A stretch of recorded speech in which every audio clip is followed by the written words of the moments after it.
Hi, Genki Call here. It is time for another rousing round of what are we going to play now?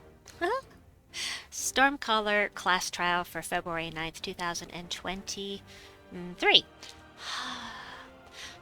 First, we should go over the class, I think. Stormcaller is fantastic if you need to have a persistent light storm. There is one other way to get a persistent light storm. Kind of. There are kind of two other ways to do it, but this is the only class that has a light storm every single turn unless you get stunned or your hero gets killed. So that is amazing if you need to have lots and lots of yellow. Whoops. What else? Talent tree. So this is almost, the Chaos Storm is almost useless if you have it fully traded. And the reason for that is that when you make a match 4, you're going to summon a random storm. It can be any storm at all. But as soon as you lose the turn and it goes to your enemy, as soon as it comes back to you, it will revert to the yellow storm because it conjures every single turn. So you can have a different storm for one turn and then it's gone. Purification, very nice to have that cleanse. I'm just going over the things I like here. You can have fast healing. There's all yellow. Again, with the yellow, allies gain 1 magic, or you can start with 10% mana without using a Metal of Anu, which is 20%, but anyway. Centaurs, fairy fire and random enemy when an ally dies. I don't like my allies to die ever, but creating a dust storm at the start of the battle is useless. It's pretty useless because of your persistent light storm. Gain 4 life matching green gems, very nice, or one of these others. Lightning Strike, I'm a big fan of. I'm also a big fan of Nature's Will, gain bonus green mana from green gem matches. That can be very helpful as well, depending on your team. But I like Lightning Strike. Wah, blow up all the things. Then you can support your elementals, Fae, or Strix. And usually when I'm using Stormcaller, I am using Strix, but not necessarily. Heavily yellow, this is really good for that. In the shop, if you want to go all the way over here and buy up to tier 5, you'll get the class weapon, but be aware this is free. You don't have to pay for it in the shop. That's a lot to pay. Because you can get this for free. All you have to do is get 250 wins with the Stormcaller class. And what it does is true damage to an enemy. If there's a storm, do 15 true damage to all enemies in addition, and then remove the storm. Now, that can be pretty helpful. So say you're using Stormcaller. You don't want your enemies to get the benefit of your light storm, so you remove it. And as soon as it comes back to your turn, you get your storm back. If you're using Stormcaller class or one of the troops that summons a storm every turn. So it's an interesting gimmicky mechanic, but again, you don't have to pay for this. Just get 250 wins with Stormcaller class, and that's all you have to do. So, the first team. For people that don't have the Legendaries or the Mythics, what we're going to go with is something very straightforward and very easy. Totec is here because he's going to protect your team. Armor and barrier, and if there's a storm barrier, all other allies, if you're using Stormcaller class and you have it traded, you're going to have a storm. So that barrier will help your troops survive. The Cauldron is a free weapon. All you have to do is get 25, I think. Just get gem mastery of, I think, 25 for both green and brown, and you will get this for free. But the reason it's here is not because it gives life, but it doubles the attack, and that will help Sylph, who's going to do scatter damage equal to her attack, boosted by brown enemies. An extra 10 for each brown enemy. There may be some, there may be none.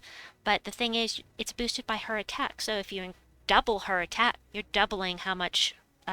kind of doubling what she's going to do here. No, it totally doubles it. So I've got 2 Sylph on here. You could put other troops on there instead, if you wish, of course. So let's test out how this works. I am, by the way, as usual, I have already finished the first 3 rounds. I almost never buy any tiers in the shop for this. I'm just going to show you what you can get for free if you use up all of your sigils, don't lose any battles, and don't lose any Val Ravens. So, let's go in. Alright, I am using Stormcaller class with this because, you know, I can. You don't have to use Stormcaller class. You can use any class you want with this team. And let's see. Because I'm so high level, I'm totally have no problem with getting 23 damage. Let them take the skulls. I don't have a problem with that. I want to show you how this works. Oh, we've got to take green. You can put this at the front if you wish, but you know, that barrier and the extra armor, he's going to be good up front, but he is kind of mana blocking the hero a little bit. We'll go ahead and take that. Let him take another hit. So, 115 scatter damage. It's great. Great. But I want to show you what's going to happen once I cast with this. That's nice. I must have lightning strike. There we go. Alright, so it's 115. It should be 230. I'm guessing. Should be 230. Now, oh, 220. Boosted by brown enemies. That's where the extra's coming from. So anyway, we'll just cast that, and that didn't do much, did it? That did not seem to do much at all. Dang. Alright, but we're gonna protect the whole team. Everybody's barriered. He's got, that's the whole thing about scatter damage. It does that. But he's got extra armor. He's got the barrier for the whole team. So we just need to get some mana for... Oh, he's going to summon. And this guy's going to summon. So Elementalist would be probably pretty good for you to use if you're low level. It's the safest in the game.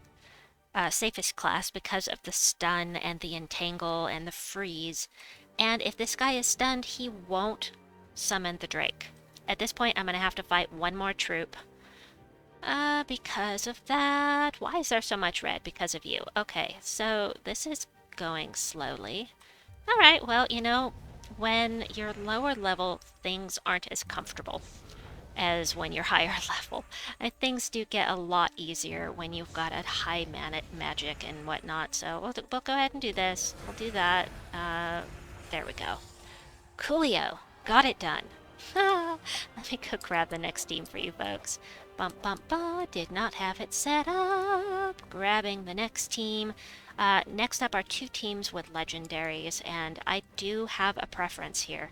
So I did say Totec to Sylph. This is going to go much, much faster if you have the Harpy Mage with you. However, if you don't have access to the underworld yet, you can't get the Harpy Mage. The only way to get the Harpy Mage is to make it to the underworld and spend your Chaos Shards opening portals at Stonesong Eyrie. She's just an ultra rare. She shouldn't be hard to get. She conjures a dust storm. That's fine. And you choose one of the allies and it'll explode one of their gem colors. It's great for mana gen, and if you have her traded, she'll start battles with 75% mana. We've got the Nimbus bow, which you can use something else, of course. I just thought the Nimbus bow would be fun because, you know, we're doing Strix. It's an entire team of Strix unless you change the class. But blue and yellow gems. Yellow for these two, blue for Taloca. Queen Xochi is another favorite of mine. She is also from Stonesong Eyrie.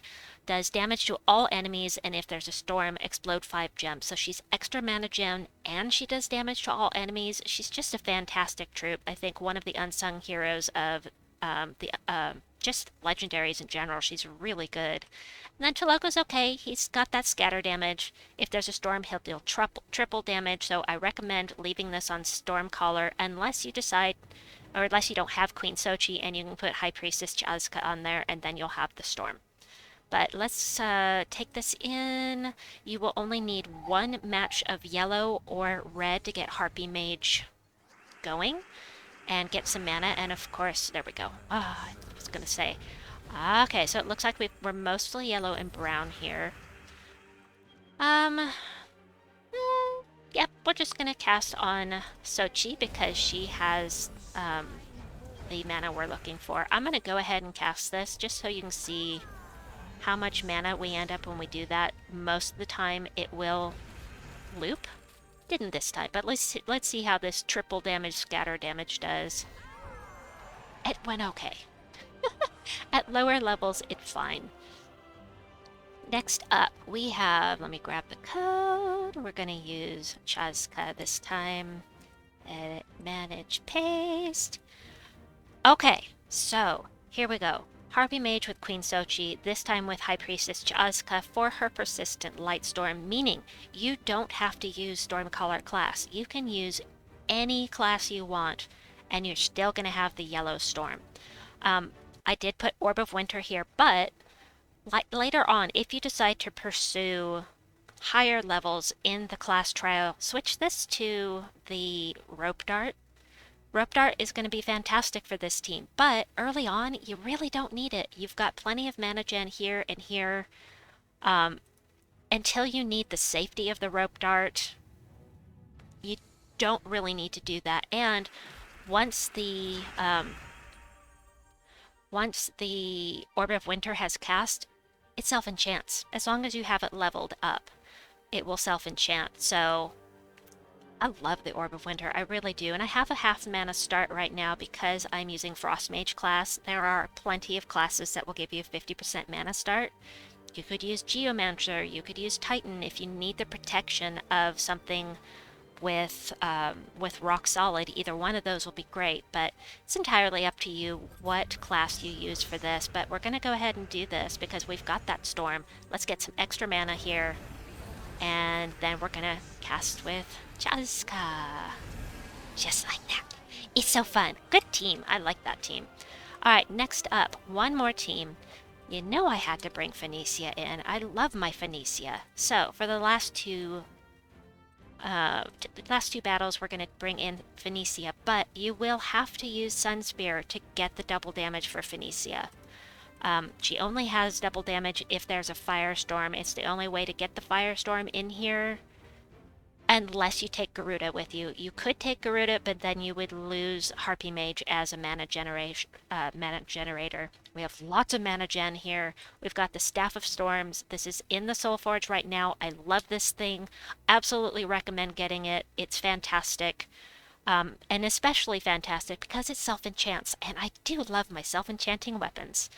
Then we got Harpy Mage, Queen Xochi, Phoenicia, as I said, and she also burns them.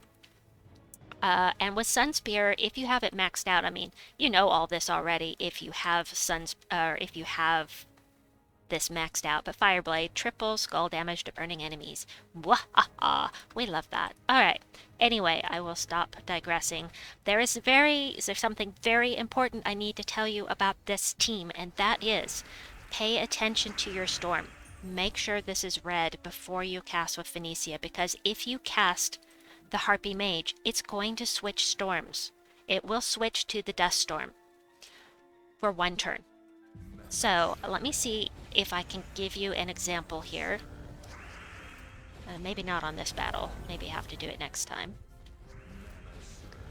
Alright, we'll go ahead and do this. Meow. Now, I'm just going to go ahead and show you now. If I cast this right now, we'll just pick a random ally. We'll choose that. Look, it's brown. So, you got an extra turn. I got an extra turn. We got an extra turn. Fantastic. Look, Phoenicia's ready to go. Don't cast it if you want the double damage. Wait till the next turn. Just pass the turn, and when it comes back, it'll be red. So let me just pass the turn. They take a turn with the brown storm. It immediately comes back to red, and then cast your Phoenicia if you want the double damage. We want the double damage. You know, at the end of the battle there, I mean, I didn't have to have the double damage. I just wanted to be sure to mention it because I've been caught up by that more than once. I forget I have something else on the team that creates a storm and overrides it for one turn. So, we'll do this. We're gonna blow up brown and yellow again because that looks good to me. There's an awful lot on the board. We'll go ahead and do Xochi, get some extra mana gen. Not enough to... Wah, they took my mana. How rude. Now, you look and see, I got it. I got a Valraven. I got the Valraven, man. Yay. Normally, when you are doing a class trial, you can complete through level 4 for free. If you are incredibly unlucky, you will not make it through round 4 of the rewards. It's only happened to me once or twice that I haven't been able to complete through round 4. I've been doing this almost 3 years. Also, if you are incredibly lucky, I've been told you can complete round 5 if you are very, very lucky. I have never completed round 5 for free. Just saying. Now, I did just get 2 more battles, but even when I do that, I've never made it through round 5. Anyway, that aside, you should be able to complete through round 4 with your free sigils, and in reward, you will get 25 gems, 10,000 gold, and 50 Stormcaller experience. I hope that you've enjoyed this video. Please like and subscribe. Team codes are in the box below, and we'll see you soon. Bye-bye!